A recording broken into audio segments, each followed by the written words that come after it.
Dia jelas adalah wanita tercantik di dunia 7. Tapi diam-diam dia adalah seorang pemalas yang suka tidur panjang. Lebih suka berbaring di tempat tidur-tidur nyenyak daripada mencuci pakaian dalam yang sudah bau. Pertama kali turun gunung setelah 400 tahun. Hanya untuk mencari murid murah yang bisa mengerjakan pekerjaan kotor. Nasib buruk saya baru saja melintasi dunia ini. Langsung diculik oleh wanita gila ini dan dijadikan muridnya. Sebenarnya, saya dulu hanya seorang pekerja biasa di bumi. Karena memesan makanannya, tiba-tiba saja sepasang tangan besar menangkap kepalaku. Lalu menarikku langsung masuk ke dalam layar komputer. Namun ketika aku membuka mata lagi, aku mendapati diriku dipukul keras di pipi. Orang yang melakukannya adalah wanita gila ini yang tubuhnya penuh perban. Kata-katanya bahkan lebih membingungkan. Bahkan belum bisa membangun fondasi. Tapi ternyata bisa menggunakan mantra pengorbanan. Anak kecil ini benar-benar mencari mati. Aku segera memaksa diriku untuk sadar. Mulai mencari ingatan dari pemilik tubuh sebelumnya. Ternyata tepat baru saja, tempat tinggalku diserang oleh sebuah organisasi misterius. Katanya kami telah membuat musuh yang salah. Jadi mereka menempatkan formasi di setiap ruangan. Setiap formasi akan memunculkan setan. Dan memakan semua orang yang masih hidup yang mereka temui. Pemilik tubuh sebelumnya dibawa oleh ibunya ke tempat tersembunyi. Namun akhirnya tetap ditemukan oleh orang mati. Untuk melindungi pemilik tubuh sebelumnya, ibunya rela mengorbankan diri. Dia harus menemukan pembunuhnya dan membalaskan dendam untuk mereka. Melihat ibunya digigit hidup-hidup sampai mati, Tuan Asli langsung hancur secara mental. Segera matanya memerah seperti darah. Dia menggigit jarinya sendiri untuk mulai membuat segel. Bersiap untuk memanggil Dewa Darah dari penjara untuk membalas dendam yang sedalam lautan darah ini. Bahkan jika harus mengorbankan nyawanya sendiri, dia tidak akan ragu. Tapi tepat saat dia hampir berhasil, wanita gila ini muncul setelah membunuh semua zombie. Dan menghentikan tragedi ini terjadi. Dan saat itulah aku ditarik ke dunia lain. Tapi saat memikirkan bahwa orang lain yang menyeberang dunia selalu punya cheat. Dan dikelilingi oleh haram, aku jadi sangat kesal. Sementara aku justru kehilangan keluarga dan rumah. Dan terjebak dalam situasi gila bersama Nenek Sinting. Baru saja aku ingin mengatakan sesuatu. Langsung muncul peringatan dari jendela sistem. Sistem memberitahuku untuk tidak mengungkapkan identitas. Kalau tidak, aku akan mati mendadak dalam 10 detik. Semua kata-kataku langsung berubah jadi aba-aba. Nenek gila itu mengira aku terlalu ketakutan sampai otakku rusak. Tapi dia juga tidak peduli lagi. Toh dia cuma mencari seseorang untuk dimanfaatkan. Dia juga tidak ingin membuang waktu lagi. Dan langsung membawaku kembali ke Gunung Kunlun dengan pedangnya. Tak disangka setelah sampai di kaki gunung, wanita gila itu mulai meraba-raba tubuhku ke sana kemari. Ternyata dia sedang memeriksa tingkat kultivasiku. Tapi dia malah menemukan bahwa aku ini sampah yang bahkan belum melewati tahap dasar. Hal itu membuatnya mulai meragukanku. Tidak mampu menjalankan peran sebagai alat. Tapi kemudian dia berpikir, menangkap orang bodoh. Untuk menghibur diri juga tidak buruk. Saat mendengar istilah Zuji, aku penasaran. Dan bertanya kepadanya tingkat kultivasinya apa. Nenek gila itu bilang karena hidup terlalu lama, dia lupa. Sepertinya tahap keluar dari tubuh, ya. Mendengar itu, mataku langsung berbinar-binar. Tahap keluar dari tubuh, itu kan sudah termasuk tingkat tinggi. Melatih roh dan kembali ke kekosongan. Sistem ditambah dengan ahli super kuat. Bukankah ini kombinasi terbaik bagi seorang penyeberang dunia? Memikirkan hal itu, aku langsung membenturkan kepala ke tanah. Guru, tolong terima penghormatan dari muridmu. Sekali jadi guru, seumur hidup seperti ibu. Nenek gila itu langsung tertawa terbahak-bahak. Dia bilang aku jangan sampai menyesal. Tapi begitu sampai ke sarang lama guru, aku langsung melongo. Ini beneran salah satu puncak Kunlun? Kenapa kelihatannya seperti toilet tua? Guru menyuruhku berhenti mengeluh. Tempat inilah yang akan kutinggali mulai sekarang. Dulu 18 puncak ini cuma dia seorang diri. Jadi dia malas bersih-bersih. Tapi dia menyuruhku tenang saja. Di dalam fasilitasnya masih lengkap kok. Tapi begitu membuka pintu, aku makin kaget. Lantai di dalam ruangan penuh sesak. Dengan pakaian dalam berserakan. Hanya bisa dijelaskan dengan satu kata. Kotor, berantakan, dan menjijikkan. Saat itu guru masih sempat mengingatkanku. Bahwa pakaian dalam dan luar harus dicuci terpisah. Kalau tidak, itu tidak higienis. Ini bukannya mencari murid. Jelas-jelas cari pembantu rumah tangga. Lagi pula, bajumu itu sudah 2,5 tahun gak dicuci. Sampai meleleh begitu. Setelah menjelaskan semuanya, guru bilang dia mau tidur kecantikan. Setelah bangun, dia akan bantu periksa tubuhku. Untuk lihat kenapa aku gak bisa menembus tahap Zuji. Tapi begitu guru pergi, aku langsung berniat kabur diam-diam. Hanya orang bodoh yang mau jadi alat untukmu. Susah payah menyeberang ke dunia ini. Tentu aku harus menikmati hidup dulu dong. Tapi siapa sangka, aku bahkan belum melangkah keluar dari kamar. Sistem absen bernama Hong Meng langsung aktif. Selamat kepada host. Tempat ini adalah titik spiritual terbaik dalam radius 1000 li. Melakukan absen di sini bisa langsung naik ke tingkat dewa. Mau tak mau aku pun berhenti melangkah. Dan mulai membaca panduan sistem. Setiap kali absen bisa mendapatkan energi spiritual sesuai. Semakin lama waktu absen berkelanjutan, hadiahnya semakin bagus. Dari penjelasannya, jika absen selama 10 tahun berturut-turut, bisa mendapatkan hadiah tingkat oranye terbaik. Meskipun tugas absen selama 10 tahun terasa berat.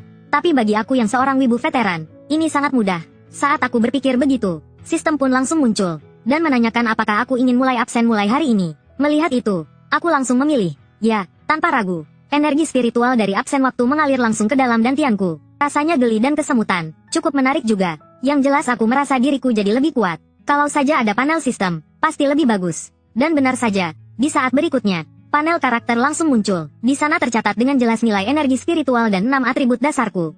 Demi hadiah ini, aku tidak punya pilihan selain tinggal sementara. Di rumah yang sudah meleleh ini, aku akan menguras habis energi spiritual di tempat ini dulu, baru berpikir langkah selanjutnya. Tapi tak disangka, di detik berikutnya kepalaku terasa sakit luar biasa. Lalu aku jatuh berlutut ke tanah dengan penuh rasa sakit. Tak lama kemudian, pecahan ingatan pemilik tubuh asli mulai membanjiri pikiranku. Dalam ingatan itu, semua orang mengejekku sebagai sampah. Saat itu kata, balas dendam, keluar dari mulutku tanpa kusadari.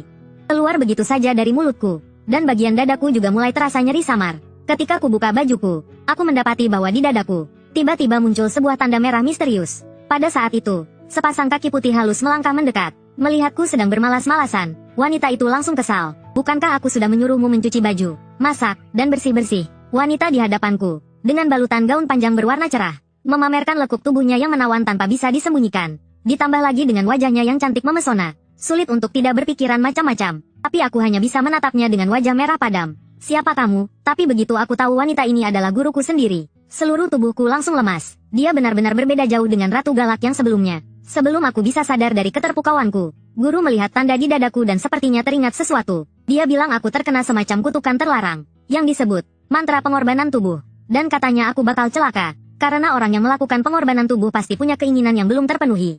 Kalau aku tidak membantu memenuhi keinginannya, aku akan mati mendadak. Perkataan itu membuatku benar-benar bingung. Aku berniat untuk terus menggali jawabannya, tapi guru malah menyuruhku turun gunung membeli 2 kendi arak.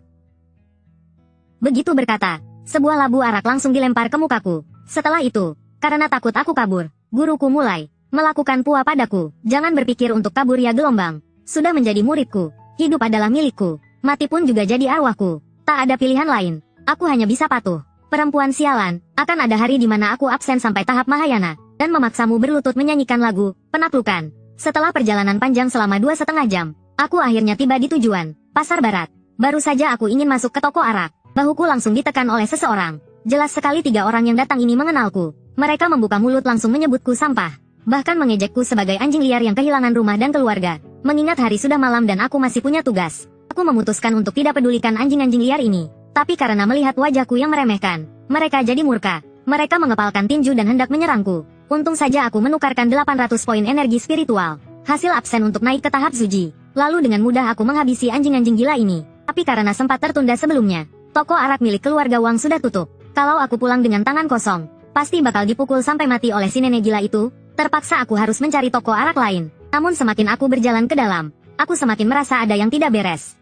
Bukan hanya semua toko arak tutup, bahkan satu bayangan manusia pun tak terlihat. Saat aku terus berjalan lebih dalam, tanpa sadar aku sampai di kediaman keluarga Lin, dan tanda di dadaku kembali terasa nyeri menusuk. Saat itu aku melihat jimat yang tertempel di dinding. Aku berpikir, mungkinkah tanda di dadaku ada hubungannya dengan itu? Ketika aku masih merenung, sekelompok besar zombie tiba-tiba muncul dari bawah tanah. Aku langsung panik dan tak tahu harus berbuat apa. Ini adalah zombie yang membantai seluruh keluarga Lin. Bukan level yang bisa kuhadapi sendirian.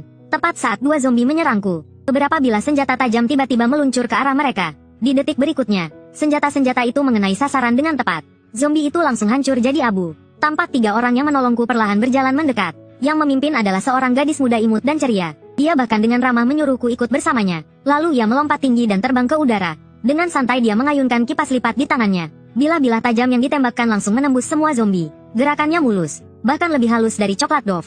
Aku pun segera membungkuk dan mengucapkan terima kasih. Mendengarnya, si gadis hanya tersenyum ringan. Tak perlu sungkan, Tuan. Mengusir iblis dan menegakkan kebenaran adalah kewajiban kecil para kultivator seperti kami. Selesai berkata begitu, dia kembali mengayunkan kipasnya, dan beberapa jimat di dinding ikut terlepas dengan anggun. Dia menduga bahwa semua kejahatan di sekitar sini berasal dari jimat-jimat itu. Tapi, boleh tahu siapa sebenarnya Tuan ini? Kenapa bisa terkena mantra pemutus jiwa? Aku merenung sejenak lalu perlahan berkata, aku adalah anak yang selamat dari keluarga Lin ini. Mendengar kisah piluku, gadis itu pun ikut merasa sedih dan iba. Dia lalu memberikan padaku jimat yang baru saja dia lepas tadi. Katanya mungkin akan berguna di masa depan. Sifatnya yang lembut dan menawan langsung menyentuh hatiku. Lalu aku pun bertanya nama gadis itu. Pipi gadis itu memerah dan dia menyibakkan rambutnya sedikit. Namaku Liu Yuxi. Setelah berkata, jika berjodoh pasti akan bertemu lagi. Dia pun pergi. Melihat sosok Yuxi yang perlahan pergi, aku masih merasa belum puas. Sampai-sampai aku lupa hal paling penting dalam perjalanan turun gunung kali ini. Abis sudah, aku belum beli araknya, dan benar saja, Begitu aku kembali, aku langsung menerima hadiah dari guru. Sebelah kakinya langsung mendarat di mukaku. Aku buru-buru mengeluarkan jimat dan menjelaskan, kalau bukan karena bertemu orang baik, mungkin aku sudah jadi tumpukan tulang belulang sekarang. Begitu melihat jimat itu, guru seperti teringat sesuatu. Dia menyuruhku menyerahkan jimat itu untuk dilihat. Awalnya aku tidak ingin memberikannya, karena Yuxi bilang aku harus menjaganya baik-baik. Tapi guru malah menambahkan, kalau jimat itu tidak dihancurkan, makhluk-makhluk kotor itu akan terus mencarimu. Kalau kamu nggak takut mati, silakan simpan itu jadi warisan keluarga. Mendengar itu, aku langsung kaget dan buru-buru menyerahkan jimat ke guru. Tadi murid hanya iseng saja, lalu guru kembali melirikku tajam, dengan wajah yang sedikit memerah. Sudahlah, nggak beli arak juga nggak apa-apa. Sebentar lagi lihat saja buku rahasia yang aku siapkan. Itu juga oke kok.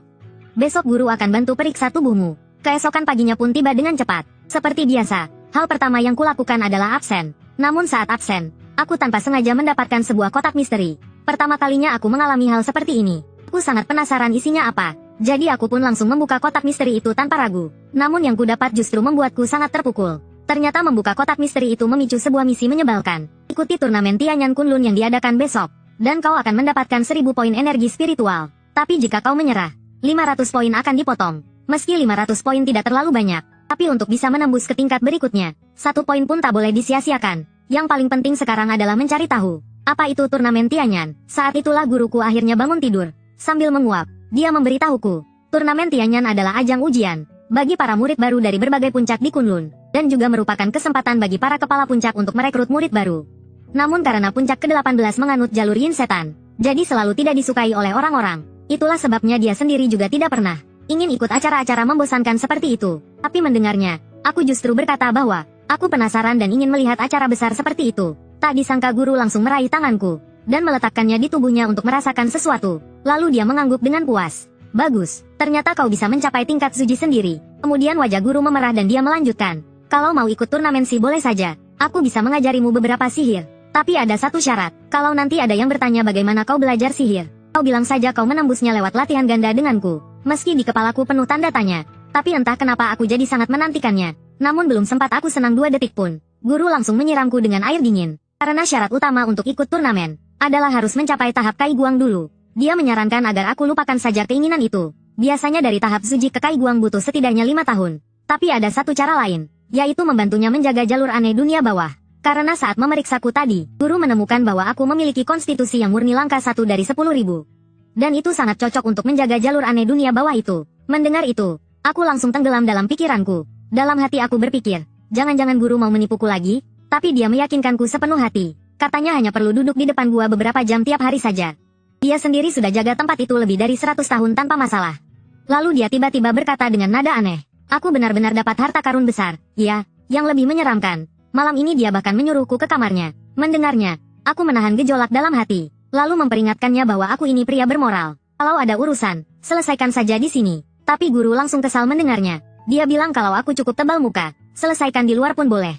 Lalu dia dengan paksa menyeretku masuk ke kamarnya. Dia menunjuk ke tempat tidur dan menyuruhku duduk manis di sana. Di detik berikutnya, dia melepas seluruh pakaiannya dan masuk ke balik tirai. Yang terdengar hanya suara kaki lembutnya melangkah ke dalam air. Dia juga berkata sebentar lagi akan mengajarkan semua ilmu hidupnya padaku. Bahkan aku, seorang pria bermoral, sulit untuk menahan godaan itu. Tiba-tiba mataku tertuju pada tumpukan buku di samping. Untuk menenangkan hati yang sedang bergejolak ini, aku pun mulai mencari-cari di antara buku-buku itu. Akhirnya kutemukan satu kitab yang pernah disebut guru sebelumnya. Tapi begitu melihat tulisan yang meliuk-liuk seperti naga dan phoenix, aku langsung pusing. Ku beranikan diri membuka dan membacanya, tapi isinya makin aneh. Aku sama sekali tak paham apa yang tertulis. Melihat itu, aku langsung melemparkan kitab itu jauh-jauh. Siapa yang mau baca, silakan baca sendiri. Dan pada saat itu, guru selesai mandi dan muncul dari balik tirai, secantik bunga teratai yang baru mekar dari air. Aroma tubuhnya yang menggoda langsung menyergap hidungku. Suhu dalam tubuhku pun mendadak naik. Detak jantungku ikut berpacu kencang. Saat itu guru menyuruhku untuk mempelajari benar-benar dasar 7 hari yang tadi. Kemudian dia mengibaskan tangan dan muncullah cahaya keemasan. Setelah itu, dengan suara plak, tirai langsung ditutup. Cepat, lepaskan bajumu untukku. Kupikir dia ingin melakukan hal yang tak senonoh. Aku langsung meringkuk di sudut ruangan. Apa yang kau mau lakukan? Aku ini pemuda polos, tahu. Namun guru tidak menggubris perkataanku sama sekali. Dia hanya menyuruhku patuh dan mengikuti saja. Beberapa saat kemudian, melihat aku masih enggan bekerja sama, guru terpaksa menggunakan jurus pembekuan tubuh. Lalu dia mengelus daguku dengan tangannya. Kau tidak mau ikut turnamen Tianyan, ya? Sebelum aku bisa bereaksi, guru langsung mengibaskan tangan. Dalam sekejap, pakaianku meledak terbuka. Aku seperti domba yang menunggu disembelih, tergeletak di depan guru. Tapi apa yang bisa kulakukan? Dengan wajah kesal, guru menatapku seolah aku enggan dan bertanya, "Kau tidak mau menyalurkan energi yang padaku? Ayo, tapi ini pertama kaliku, jadi nanti tolong pelan-pelan saja." Saat itu, sepertinya guru menyadari apa yang kupikirkan, dan dia pun langsung naik pitam karena marah. "Dasar bocah tengil, kau sudah bosan hidup ya?" Setelah menerima hadiah spesial dari guru, aku pun benar-benar menyadari bahwa diriku terlalu dangkal. Lalu aku segera menyalahkan semuanya pada kitab rahasia itu. Karena tulisannya terlalu nyeleneh, makanya aku salah paham maksud guru. Mendengarnya, guru hanya bisa merasa pusing. Sudahlah, biar aku jelaskan langsung saja. Ternyata manusia punya dua roh, yaitu roh yin dan roh yang. Orang biasa umumnya mengumpulkan roh yang sebagai tujuan utama dalam kultivasi. Pada akhirnya, roh yang akan membungkus roh yin asli mereka. Itulah yang disebut jalur kultivasi yang benar. Sedangkan jalur kultivasi yin setan yang kami pelajari justru menguras roh yin. Namun roh yin hanya bisa dikumpulkan dengan cara menyerap roh yang. Guru yang memiliki konstitusi yin murni ingin berkultivasi harus menyerap roh yang dari orang lain.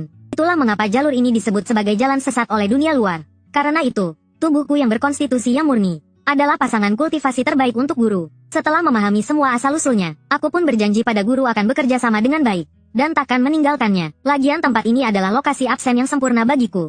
Dan untuk menyelesaikan misiku, aku tetap butuh bantuan guru. Pada saat yang sama, aku pun membalikkan badan, bersiap menerima pembaptisan dari guru. Namun secara tak sengaja, aku melihat guru sedang menggoda dengan gaya genit. Dan berikutnya, kedua tangannya langsung meraih ke arah kedantianku dan mulai membelainya. Rasa geli dan kesemutan itu hampir membuatku sesak napas. Namun seiring roh yin yang disalurkan guru terus menyerap roh yang, tubuhku mulai terasa dingin. Guru menyuruhku untuk bertahan. Sebentar lagi akan selesai. Tapi tepat di saat kritis, aku tiba-tiba membuka mata, dan pupilku berubah menjadi merah darah. Begitu roh yang dan roh yin selesai bertukar tempat, perjalanan ajaib pertamaku pun resmi berakhir. Setelah semuanya selesai, guru bilang akan turun gunung untuk membeli tonik buatku.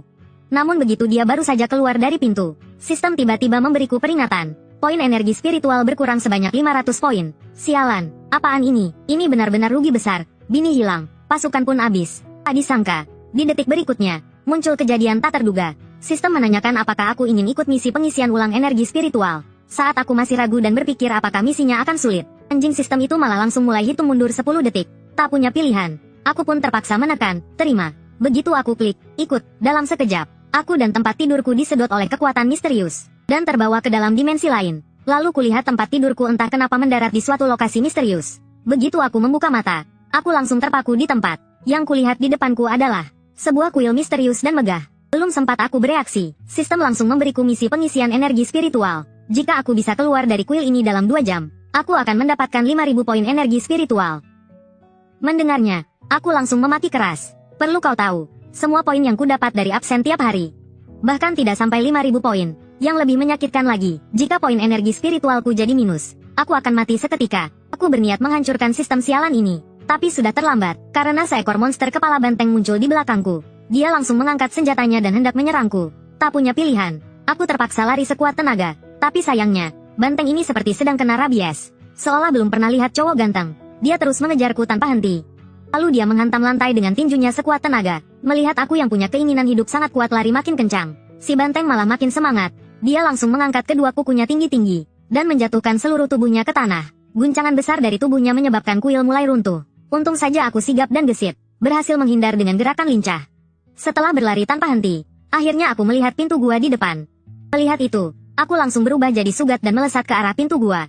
Saat itu juga, si banteng gila tidak bisa keluar, karena terikat oleh batasan kuil dan ditarik kembali. Di saat bersamaan, aku akhirnya bisa bernapas lega. Detik berikutnya, sistem memindahkanku kembali. Aku jatuh keras di dalam pondok jerami, dan karena berhasil menyelesaikan misi, aku pun mendapat hadiah sebanyak 5.000 poin energi spiritual. Saat aku masih bersyukur karena masih hidup, guru sudah kembali ke pondok jerami setelah membeli tonik. Tapi pemandangan di depannya membuatnya terpaku, karena dia mendapati tempat tidurnya ternyata menghilang, dan di lantai ada orang gila yang terbaring sambil tertawa-tawa seperti orang tolol. Tak lama, aku yang sudah kelelahan sampai tak bisa berkata-kata lagi, dan begitulah aku tertidur entah sampai kapan. Keesokan harinya saat bangun, aku langsung memeriksa panel statusku sendiri, untuk memastikan apakah 5.000 poin energi spiritual kemarin sudah masuk. Dan benar saja, ditambah poin dari absen hari ini, total energi spiritualku sudah naik jadi 9.550 poin.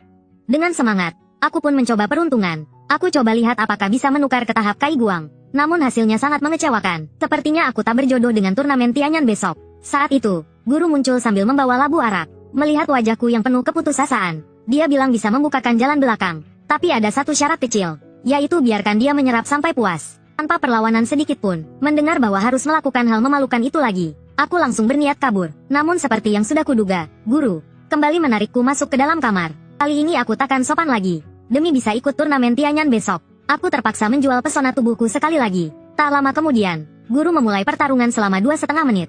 Bagian ini, biar aku nikmati duluan untuk kalian. Setelah semuanya selesai, guru pergi dengan wajah puas, dan bilang sangat menantikan pertemuan berikutnya. Tinggallah aku yang tak berdaya, gemetar di sudut ruangan. Kalau bukan karena setiap kali dikuras habis akan memicu misi penambahan poin energi spiritual, aku pasti ogah melakukannya. Dan benar saja, di detik berikutnya sistem langsung bertanya, apakah aku mau ikut misi pengisian energi spiritual? Kesempatan satu-satunya ini jelas tak boleh kulewatkan. Aku pun langsung tekan tombol, ikut. Kalau bisa selesaikan misi ini, kemungkinan besar aku bisa menukar ke tahap Kai Guang.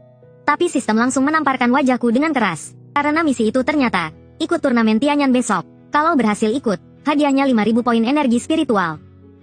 Astaga, sistem macam apa ini? Kalau aku bisa ikut, buat apa perlu bantuan dari sistem busuk kayak kamu? Tak ada pilihan lain. Aku pun memohon pada guruku. Guru, tolong bantu aku cari jalan. Setelah aku memohon dengan sangat, guru yang melihat semangatku akhirnya setuju untuk membantuku. Ternyata bantuan yang dimaksud adalah ngobrol ramah dengan ketua sekte.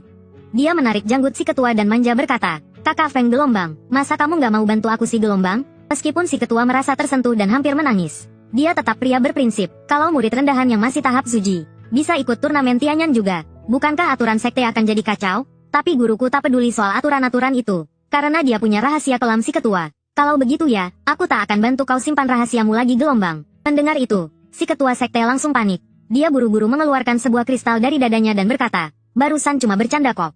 Urusan kecil begini sih gampang. Aku bantu. Sementara itu, di sisi lain, aku sedang meneliti apakah sistem anjing ini masih menyembunyikan sesuatu dariku. Ternyata masih banyak fitur yang belum terbuka. Semoga nanti sistem bisa sedikit berperi kemanusiaan dan kasih barang bagus. Saat itu, guru yang pergi untuk urus slot turnamen pun kembali dengan mengendarai pedangnya. Lalu dia langsung melemparkan kristal itu kepadaku. Nih, ambil. Bisa ikut atau enggak? Tergantung nasibmu sendiri. Besok, cukup pasangkan batu iblis ini ke monumen Wufang. Yang berhasil lolos akan diizinkan ikut. Tapi kemungkinan besar hanya mereka yang sudah di tahap Kai Guang yang bisa lolos ujiannya. Mendengarnya, aku langsung pusing. Jadi ternyata batu iblis ini bukan tiket masuk langsung ke turnamen. Guru hanya tersenyum dan berkata, tahu nggak, orang lain bahkan belum tentu dapat kesempatan masuk. Tapi kamu juga jangan terlalu putus asa. Soalnya dulu aku juga lulus tes itu waktu masih di tahap Suji kok. Hari pun segera berlalu. Turnamen Tianyan pun hampir dimulai. Tapi guru malah melambai santai dan bilang dia ngantuk banget. Pergi sendiri aja ya. Ya sudahlah, guru memang dari dulu nggak bisa diandalkan. Turnamen Tianyan, aku datang. Saat ini, lokasi turnamen sudah dipenuhi lautan manusia. Dan tamu paling mencolok di antara mereka adalah seorang gadis muda yang tampak baru berusia 18 atau 19 tahun. Bahkan langsung disambut secara pribadi oleh ketua sekte. Bisa dibayangkan betapa tingginya statusnya. Semua mata tertuju padanya. Tak hanya wajahnya yang cantik. Di usia muda dia bahkan sudah mencapai tingkat Ronghei, Fusi. Namun yang tidak mereka tahu adalah, gadis itu adalah Liu Yuxi, orang yang pernah menyelamatkanku sebelumnya. Sementara itu, begitu aku tiba di arena, aku langsung mendapat tatapan merendahkan. Untungnya, seorang kakak senior cantik yang melihat wajah tampanku segera membantuku keluar dari situasi itu. Lalu dia membawaku mendaftar ke tetua Lian. Tindakan ini langsung membuat semua orang iri dan tak nyaman. Dasar sampah tahap Suji. Sok akrab banget sih. Gayanya sih keren banget. Tak lama kemudian, kakak senior Ruaruo membawaku ke tempat tetua Lian. Dia menunjuk ke arah tetua Lian dan berkata, Andre, serahkan batu iblis padanya. Lalu sebutkan nama dan puncak asalmu.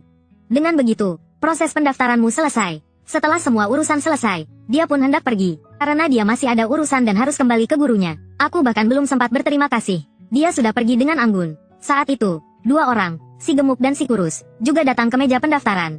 Melihat kejadian tadi, mereka langsung menggertakkan gigi karena marah. Biasanya, kakak junior Ruaruo selalu cuek terhadap mereka. Tapi sekarang dia justru baik pada si sampah ini. Sambil ngomel, mereka langsung menyerobot antrean di depanku. Tentu saja aku tidak akan membiarkan mereka seenaknya. Hei, antre di belakang sana. Mendengarnya, si gendut justru senang bukan main. Dia memang sedang cari alasan untuk memukulku. Bocah, di sini yang kuatlah yang berkuasa. Sampah kayak kamu gak pantas ngomong. Aku baru saja mau membalas. Tapi tiba-tiba tanda di dadaku mulai bereaksi lagi. Rasa sakit yang menusuk langsung menjalar ke seluruh tubuhku. Hal ini makin meyakinkan si gendut bahwa aku memang benar-benar sampah tak berguna. Belum sempat dia mulai menyerang, aku malah terlihat seperti pengecut. Tapi di detik berikutnya, nada adegannya langsung berubah drastis. Sebaiknya kau lepaskan aku. Kalau tidak, melihat tatapanku yang menantang, si gendut tak bisa menahan diri lagi. Dia langsung meninju ke arahku. Tapi aku menangkap pukulannya dengan sangat mudah. Hal ini membuat si gendut langsung berkeringat dingin. Karena kekuatan seperti ini jelas bukan milik seorang tahap suji. Terpaksa, dia hanya bisa menahan amarah dan antre di belakang. Tapi jelas, dendam ini sudah tertanam. Menghadapi badut seperti itu, aku malah sambil pusing. Tapi masalahnya, segel kutukan di tubuhku semakin sering bereaksi. Kalau tidak cepat menemukan pelakunya, aku bisa mati. Tak lama, tibalah giliranku untuk mendaftar. Tetua Lian tampak sangat tertarik padaku. Karena adik perguruannya belum pernah menerima murid sebelumnya. Akulah yang pertama, yang lebih aneh lagi. Aku hanya murid tahap suji. Tapi entah bagaimana bisa mendapatkan batu iblis. Melihat wajahku yang agak gugup, Tetua Lian terkekeh dan bilang pendaftaranku sudah selesai. Kalau tidak ada urusan lain, aku bisa menunggu di depan aula. Beberapa saat kemudian, Ketua Sekte pun mengumumkan dimulainya turnamen Tianyan secara resmi. Semua peserta cukup menanamkan batu iblis ke Monumen Wufang. Monumen itu akan secara otomatis menyaring para peserta yang lolos ke babak final. Si gendut langsung tak sabar untuk tampil dan pamer.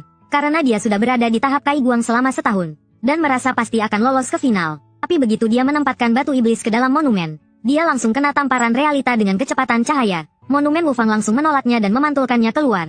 Si gendut langsung panik seketika. Tak disangka, ternyata dialah si badut yang sebenarnya. Melihat hal itu, gurunya pun hanya bisa terdiam. Dalam hati berpikir, pasti gara-gara si gendut punya pikiran kotor. Akhirnya dia menyuruh si gendut turun dari panggung. Benar-benar memalukan. Sementara itu, aku sedang mengecek jumlah energi spiritualku. Kupikir, kalau ditambah 5.000 poin dari turnamen ini, seharusnya cukup untuk menukar ke tahap Kai Guang. Ini satu-satunya harapanku. Kumohon, semoga poinnya cukup. Untung saja, di saat krusial, sistem akhirnya bertindak bijak. Aku langsung naik tingkat ke tahap Kai Guang. Sekarang aku sudah punya cukup kepercayaan diri. Ayo, waktunya menaklukkan ujian ini. Begitu aku menanamkan batu iblis ke Monumen Wufang,